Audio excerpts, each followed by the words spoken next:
Assalamualaikum warahmatullahi wabarakatuh. Waalaikumsalam warahmatullahi wabarakatuh. Alhamdulillah.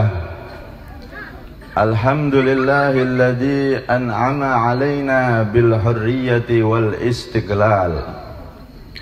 Wa asyhadu an la ilaha illallah wahdahu la syarika lah. Ar-Rahimul Muta'al. Wa asyhadu anna sayyidana Muhammadan abduhu wa rasuluhu khairu rasulin wadal. Allahumma salli wa sallim ala sayyidina Muhammad Maula Bilal wa ala alihi wa sahbihi khairu sahbin wa al. Amma ba'd. Hadaratil muhtaramin, kepada para alim ulama, para sesepuh, para orang tua kita semua, wabil khusus Mbah Yai Kandar, Mbah Yai Sulaiman, dan yang sama-sama kita muliakan Bapak PJ Mulya Raya, Bapak PJ Kepala Desa Mulya Raya beserta seluruh perangkatnya, Bapak Sekdes Mulya Raya, dan juga Bapak DPRD, Bapak BPD, dan semua pejabat yang tidak bisa kami sebutkan satu persatu. Wabil khusus kepada yang sama-sama kita banggakan, Karang Taruna Mulya Raya, yang selaku pada malam hari ini menjadi panitia terselenggaranya acara ini. Semoga senantiasa diberi semangat di dalam memakmurkan dan memajukan desa ini. Amin Allahumma amin. Hadirin hadirat semuanya yang dirahmati oleh Allah Subhanahu wa ta'ala. Malam hari ini kita berkumpul untuk mengenang jasa para pahlawan yang sebab mereka kita bisa berkumpul pada malam hari ini dengan aman. Tanpa jasa beliau-beliau semua, tidak mungkin kita bisa berkumpul seperti ini. Karena itu, bangsa yang besar adalah bangsa yang menghargai jasa para pahlawannya. Dengan apa? Dengan mendoakan mereka, jelas. Dan dengan mempelajari, mengenang sejarah perjuangan mereka. Karena itu Bapak proklamator kita, Bung Karno, memberi pesan singkat, jas merah, JAS, jangan sekali-kali, ME, melupakan rah sejarah. Jas merah, jangan sekali-kali melupakan sejarah. Kenapa hadirin hadirat? Karena sejarah itu super penting. Bukan hanya penting, tapi super penting. Allahumma sholli ala Muhammad. Ibu-ibu tersekiat. Halo. Halo ibu-ibu. Ngantuk model ini. Bos bayang tumpeng nih. Sejarah ini super penting. Bahkan di Al-Quran itu kurang lebih 1/3 isi Quran adalah sejarah. Nabi yang menjadi nabi termulia sendiri diberi sejarah oleh Allah. Diceritakan dulu ada Nabi Musa begini begitu. Diceritakan ke Nabi Muhammad juga di Al-Quran. Ada Nabi Ibrahim, ada Nabi Nuh, ada nabi-nabi sejarah. Untuk apa hadirin? Agar jadi pelajaran generasi setelahnya untuk melangkah lebih baik lagi. Begitu juga kita sebagai negara dan bangsa, jika ingin maju, yang tadi rencananya tahun berapa nih kan disampaikan Bapak DPRD tadi, 45, 2045. Wis modelnya kita ya, aku sudah anak rolas gitu, insyaallah. Amin Allahumma amin. Bojone sitok ae. Kalau kita pengen negeri kita menjadi negeri yang maju, maka harus belajar dari sejarah itu. Kalau benar-benar kita sebagai generasi saat ini mempelajari pelajaran yang terkandung dalam pesan sejarah dari para pahlawan kita, maka insya Allah nggak sampai tahun seperti itu Indonesia sudah maju. Dalam sejarah bangsa kita ini hadirin, itu sejarah yang begitu panjang. Sampai dalam sejarah, sebagaimana kita sekolah dulu, negeri kita tercinta ini, Nusantara ini, dijajah Belanda selama waktu 3,5 abad. Bukan 350 hari, bukan 350 bulan, tapi 350 tahun. Masya Allah. Itu kalau usia manusia ini 60, anggap 60, Rasulullah 63. Nah, wes lebih dari itu ya bonus bisa nih. 60 meninggal, punya anak 60 meninggal, itu kali 5 masih 300. Berarti 6 generasi bahkan 7 turunan saat itu kita dijajah dan berhasil dimenangkan, dimerdekakan oleh para pahlawan kemerdekaan kita. Semoga mereka ditinggikan derajatnya oleh Allah Subhanahu wa taala. Dari sejarah ini hadirin hadirat, kita harus ngambil pelajaran penting. Kenapa Nusantara, khususnya negeri kita tercinta Indonesia ini kok dijajah begitu lama? Kalau kita mau teliti dari kacamata agama, itu disimpulkan 2 hadirin. Sebabnya itu 2.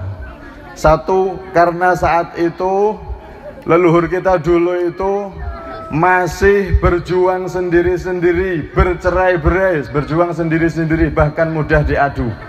Belum ada persatuan. Itu satu hadirin.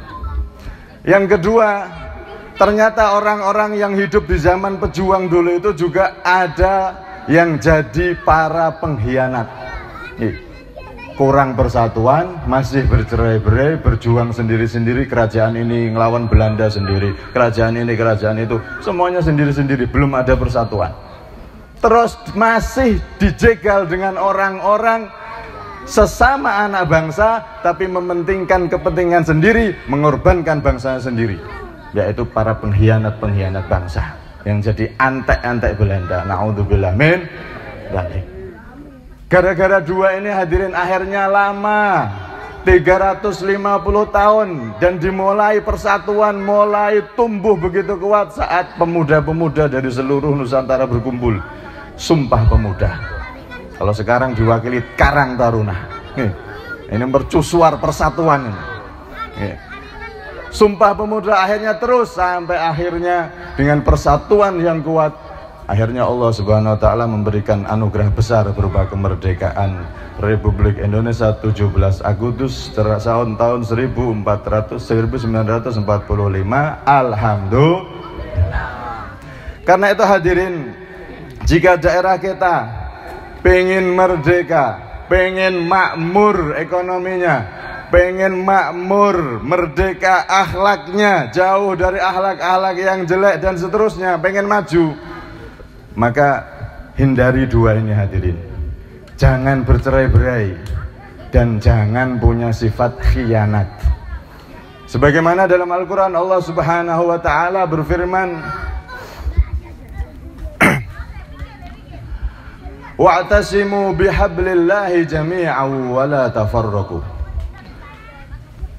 Berpegang teguhlah kalian dengan tali agama Allah, wa la tafarraqu, dan jangan bercerai-berai. Bersatu. Persatuan harus dijaga.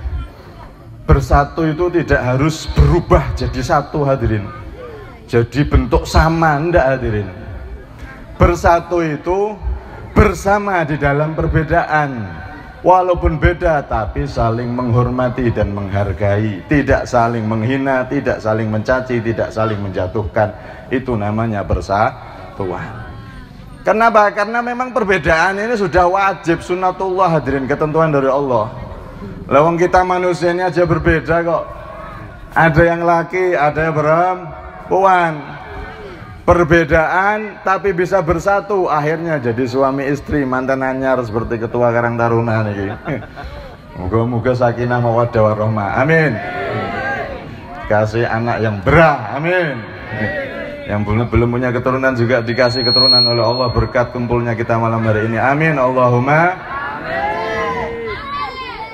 tekan di Muhammad Muhammad.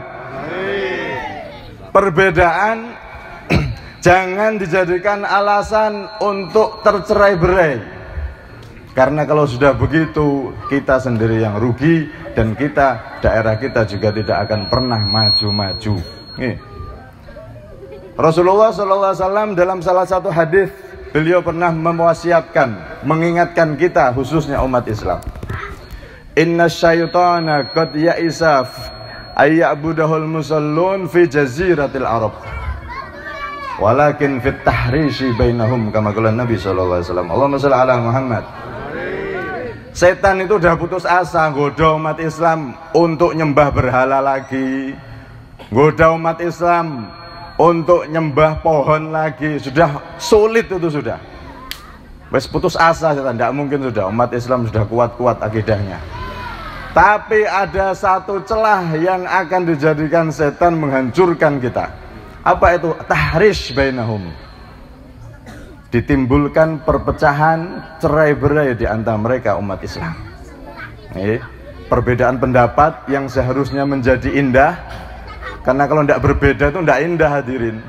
Tapi perbedaan pendapat ini dikompori setan, akhirnya jadi bermusuhan. Sampai bayangno, nek wong bersatu kudu podo, itu repot mungkin. Lanang kok nikah mbek wong lanang?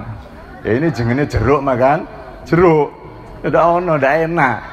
Tapi sebaliknya juga perempuan, misalkan seneng perempuan, bahkan nikah sama perempuan seperti di luar-luar niku LGBT.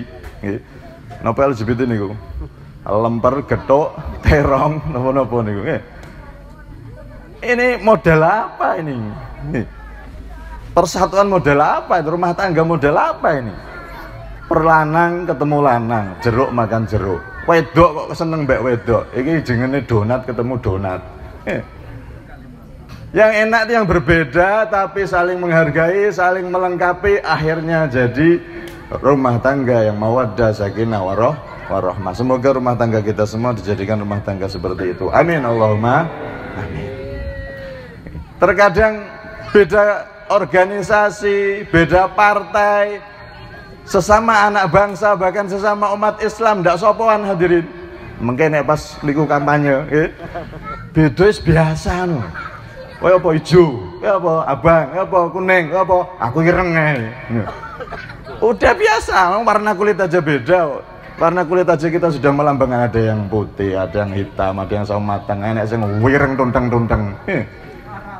Ini perbedaan itu adalah dijadikan bahwa perbedaan itu malah justru harusnya kita jadikan keindahan dalam persatuan, saling menghargai perbedaan pendapat. Ini bangun masjid, beda pendapat si A, oh gini, oh bagus. Ada pendapat, jangan gitu, tapi gini, oh tambah bagus. Lagi pendapat lagi, akhirnya keluar banyak perbedaan, keluar banyak pendapat. Nanti bisa dari semua yang keluar ini diambil yang terbaik. Kalau tidak ada perbedaan pendapat, tidak ada yang terbaik yang keluar hadirin. Yus kuwi tok, monoton. Tapi perbedaan pendapat ini banyak. Justru itu akan memunculkan pendapat yang terbaik yang akan menjadikan keputusan itu lebih baik. Allahumma shalli ala Muhammad. Karena itu Rasulullah mengingatkan, la tahasadu, jangan saling dengki.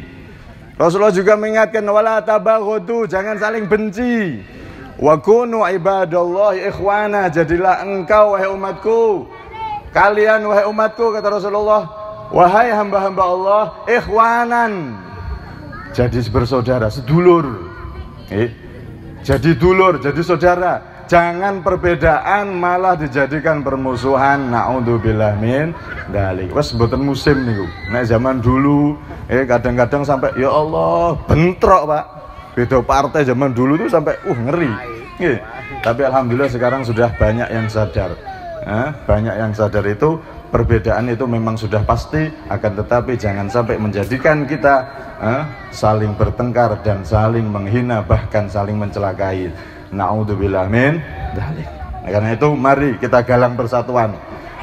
Kita galang persatuan, dengan saling menghargai posisi masing-masing. Yang jadi pejabat di posisi yang enak, jadi pejabatnya posisi yang pas. Yang jadi ulama, yang jadi masyarakat, yang jadi tokoh.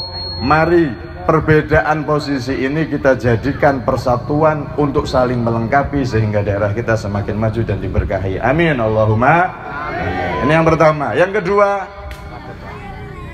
khianat. Jangan sampai punya sifat khianat. Nih.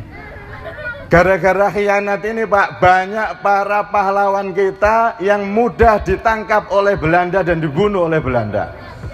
Pahlawan kita yang berjuang, bergerilya, bersembunyi karena senjata dan jumlah pasukan yang tidak mungkin kalau langsung terang-terangan perang. Harus gerilya karena Belanda canggih senjatanya dan jumlah pasukannya lebih banyak, maka dilawan dengan gerilya. Itu pahlawan-pahlawan yang bergerilya, yang sembunyi-sembunyi itu semuanya banyak di antara mereka yang gugur disergap oleh Belanda gara-gara para pengkhianat bangsa. Na'udzubillah min dzalik. Karena itu jangan sampai kita punya sifat khianat.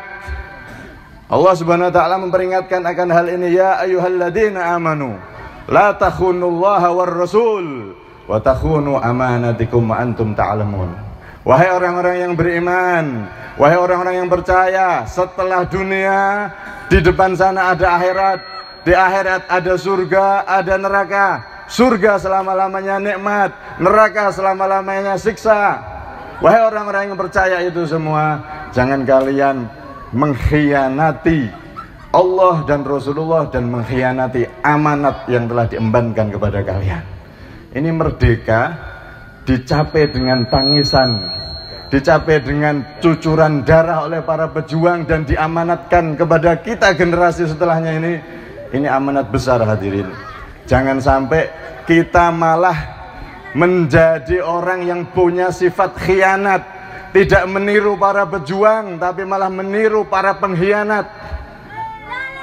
Karena itu berusahalah kita untuk jadi generasi yang niru para pejuang. Amanat dari mereka kita emban dengan sebenar-benarnya. Yang jadi pejabat, jadi pejabat yang jujur, yang amanat, yang mengayomi rakyat, memajukan perhatian dengan rakyat. Apalagi ini Pangkalan Banteng ini wis modele wis kota, jalannya tapi kok kayak di dalam pelosok. Nah ini aspirasi kita sampaikan. Kasihan itu. Sebenarnya yang pakai motor itu pengennya merdeka, ngerem akhirnya, kadang kepleset tiba. Ya Allah, didelok wong wedok sisan, lemu awake, guling-guling. Waduh, ini kasihan. Karena itu para pejabat, tapi ya kita harus sabar Pak. Pejabat juga ada prosesnya soalnya itu. Dana biar keluar itu ya ada prosesnya, ndak mudah langsung wis keluar langsung dalan apik ya ndak. Sabar. Insya Allah sebentar lagi didandani kabeh niku. Amin Allahumma amin. Pangkalan Banteng sudah kota, transportasinya, para pejabatnya perhatian dengan jalan dan lain-lain sehingga ketika transportasi itu tanpa hambatan, merdeka sudah. Enak, singgo sawit ya enak, singgo motor enak, singgo anak cilik ape sontek pepeksa enak, gak mikir kepleset, gak mikir keblegong. Amin Allahumma amin. Karena itu para pejabat itu dijanjikan oleh Rasulullah kalau mereka perhatian dengan rakyatnya, satu harinya itu lebih utama. La yaumun min sultanin adil afdalu min ibadati sittina sanah, kama qala Nabi sallallahu alaihi wasallam. Pejabat yang adil, yang benar-benar amanat, mengemban rakyat, mengemban amanat rakyat dengan baik, meneruskan perjuangan para pejuang, maka sehari dia itu lebih utama daripada rakyat yang beribadah 60 tahun siang malam ibadah tanpa tidur. Pejabat nek iso adil, masya Allah, satu harinya itu lebih utama daripada 60 atau dalam riwayat lain 70 tahun. Alhamdulillah. Nah, rakyat insya Allah taat-taat Pak, pakai masker apa tuh taat mereka. Vaksin mawon taat kabeh. Sing lara bareng vaksin booster, keder-keder booster.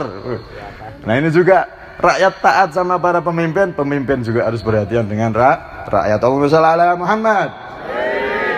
Yang jadi ulama juga sama, amanat, ngemban ilmu harus disampaikan dengan jujur dan benar terhadap umat. Ulama ini pengemban Ilmu yang mana ilmu ini nutrisi jiwa. Makanan jiwa dan hati itu ilmu. Kalau makanan tubuh ini ya panganan mengketumpeng nih, modelnya sendiri lirik kabeh nih. Tapi jiwa kita juga butuh makanan. Berupa apa? Ilmu agama, nasihat para ulama, dan juga zikir ibadah. Nih. Karena itu di dalam lagu kebangsaan kita Indonesia Raya tadi, para pejuang paham ini Pak Bu, nutrisi jiwa, makanan jiwa itu harus lebih didahulukan. Karena itu lagunya tadi gimana? Bangunlah jiwanya, baru bangunlah badannya. Jiwanya dulu, kemudian baru disebutkan bangunlah badannya. Kenapa Pak Bu? Karena kalau umpama masjid nanti jadi mentereng, tapi jiwa tidak dibangun, ulamanya tidak mau nyebarkan ilmu, tidak mau memberikan ilmu terhadap umatnya, daerahnya, maka masjid mentereng tapi sebelah penuh dengan judi misalkan. Naudzubillah. Masjid mentereng ternyata tidak ada yang masuk, yang mlebu walet. Masjid mentereng tapi ternyata tidak ada yang adzan, bahkan tidak ada yang sholat, tidak ada jamaah. Maka penting mana ini? Dua-duanya penting, tapi para pejuang kita dulu membuat lagu Indonesia Raya itu super teliti. Bangunlah jiwanya dulu, baru badannya. Maka akan jadi sukses dan menjadi keberhasilan yang luar biasa. Allahumma shalli ala Muhammad. Ulama harus benar-benar di dalam mengemban amanat ilmu, harus disampaikan kepada umat, segenap umat, agar menjadi nutrisi jiwa dan menjadi generasi-generasi yang bisa dibanggakan para pahlawan. Semoga kita termasuk generasi tersebut. Amin. Allahumma amin. Begitu juga ulama dalam berfatwa harus jujur. Jangan fatwa dibuat-buat. Yang halal ya halal, yang haram ya katakan haram. Jangan malah seenaknya. Contoh kita bangun masjid Darus Sholihin ini, yang mana seluruh ulama itu di mana-mana sepakat bahwasanya harta yang masuk ke masjid itu ada dua. Satu harta lil bina untuk bangunan, nomor dua harta lil masoleh untuk kemaslahatan masjid. Harta, kalau ada orang mau memberi harta ke masjid untuk bangunan, maka harta itu wajib dipakai untuk bangunan, tidak boleh yang lain. Bayar listriknya tidak boleh, bangunan harus. Tapi kalau ada orang bangun masjid diam, tidak ada ketentuan, dia cuma menyerahkan aja, maka ini masoleh. Kalau masoleh itu kemaslahatan, boleh untuk bayar listrik. Kemaslahatan sudah yang berhubungan dengan masjid, kemaslahatan yang berhubungan dengan masjid. Kalau kemaslahatan yang tidak berhubungan dengan masjid, maka tidak boleh menggunakan dana masjid. Contoh kemaslahatan umat yang tidak berhubungan dengan masjid. Contohnya masjid beli truk sampah. Ini kan maslahat umat ini. Mbomo ngangkati sampah rono rene. Tapi yang namanya mobil itu tidak ada, mobil iktikaf masuk masjid tidak ada hubungan dengan masjid. Maka hukumnya haram kalau belinya pakai uang masjid. Nah, sebagai panitia masjid gimana? Boleh beli truk sampah, boleh beli ambulan, tapi cari dana sumber yang lain, jangan dana masjid. Ulama harus benar. Boleh ya boleh, enggak boleh ya enggak boleh. Jangan ditutupi, jangan malah diputer-puter. Oh, pendapat ini boleh, oh ini boleh, oh kitab ini baru, ae. Oh enggak boleh, enggak boleh. Ada aturannya, biar boleh itu ada.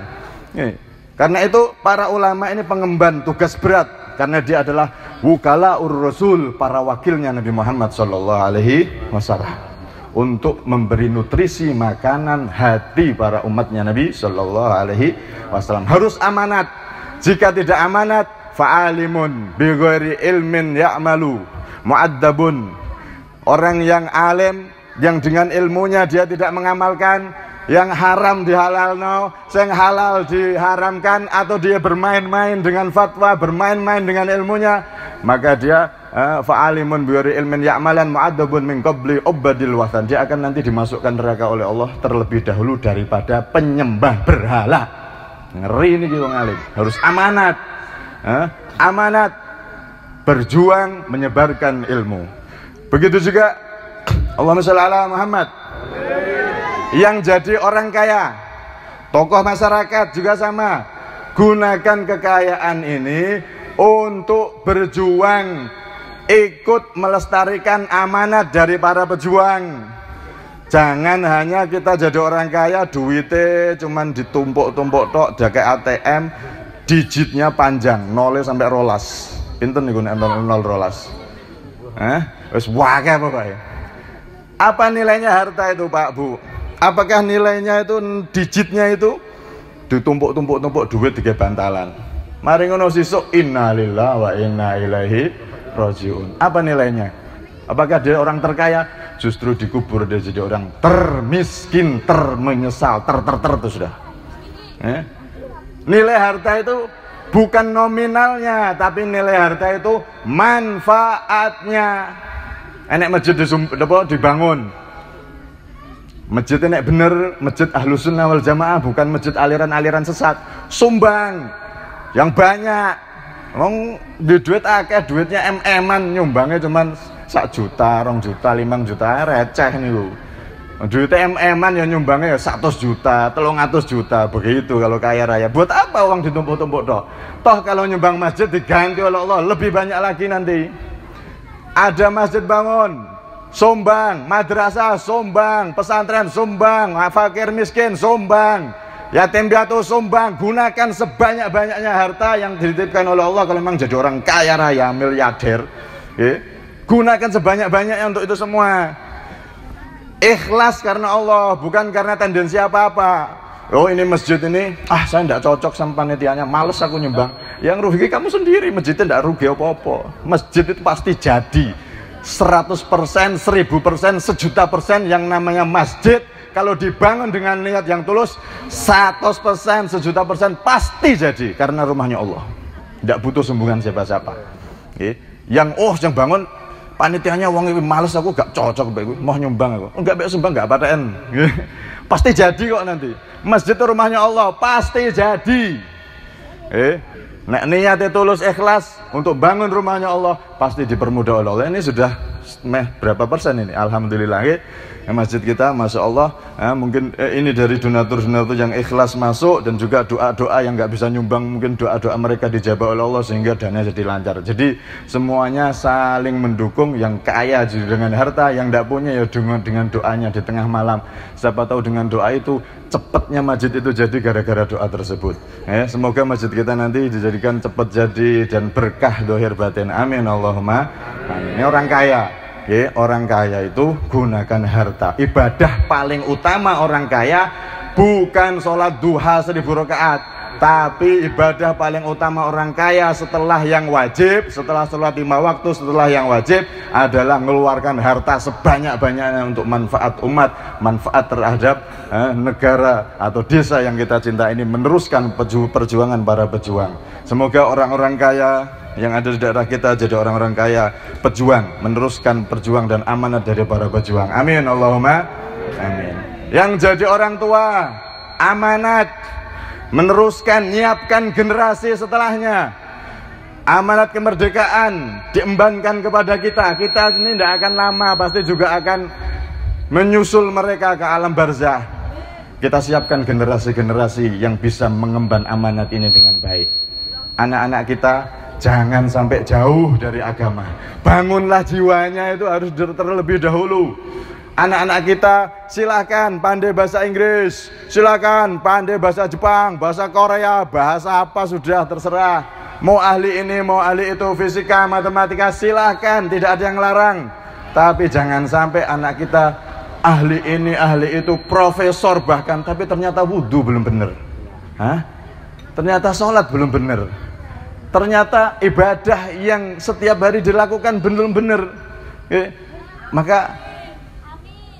Maka apa nilainya generasi yang semacam ini? Sabar ya, terus ngeleh model kita jeli-jeli.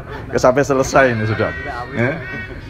Orang tua siapkan generasi-generasi yang dekat dengan Allah, yang dibangun jiwanya terlebih dahulu sehingga menjadi penerus kelak, penerus yang dapat dibanggakan. Semoga anak-anak kita menjadi penerus yang baik. Amin Allahumma amin. Dan kita semua sebagai individu manusia juga ada amanat.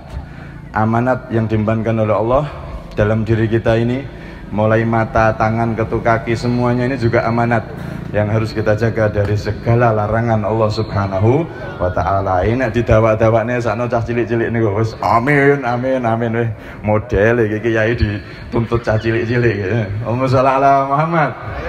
Semoga ini bisa dimanfaat dan semoga acara pada malam hari ini di tahun-tahun yang akan datang bisa diteruskan.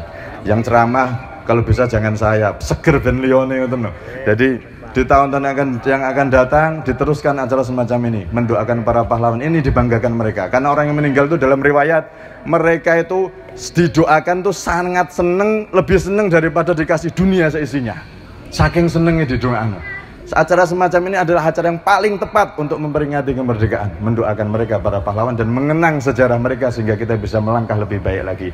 Semoga kita menjadi generasi yang bisa melangkah lebih baik lagi dengan mempelajari sejarah mereka semua, dan semoga betul-betul mereka semua para pejuang kemerdekaan khususnya mereka diberi derajat yang tinggi di sisi Allah dan dosa-dosa mereka diampuni oleh Allah dan dijadikan mereka termasuk orang-orang yang syuhada minal muslimin wal muslimat, dan semoga kita menjadi generasi yang baik dan semoga kita diberi umur panjang, sehat walafiat di akhir hayat kita nanti. Setelah umur panjang, sehat walafiat, kita diberi kesempurnaan husnul khatimah, husnul khatimah, husnul khatimah. Amin Allahumma amin, amin Allahumma amin. Kurang lebihnya minta maaf. Assalamualaikum warahmatullahi wabarakatuh.